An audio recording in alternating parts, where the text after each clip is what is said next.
هل تعلم ما هي الحيوانات التي ترى الشيطان؟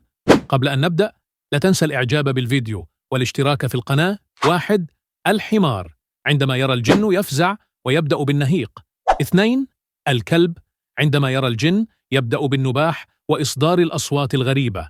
قال النبي صلى الله عليه وسلم: إذا سمعتم نهيق الحمار فاستعيذوا بالله فإنه رأى شيطانا، وإذا سمعتم نباح الكلب بالليل فاستعيذوا بالله فإنه رأى شيطانا. فإذا سمعت صوتهم في الليل تذكر أنهم رأوا شيطانا، فقل فورا: أعوذ بالله من الشيطان الرجيم.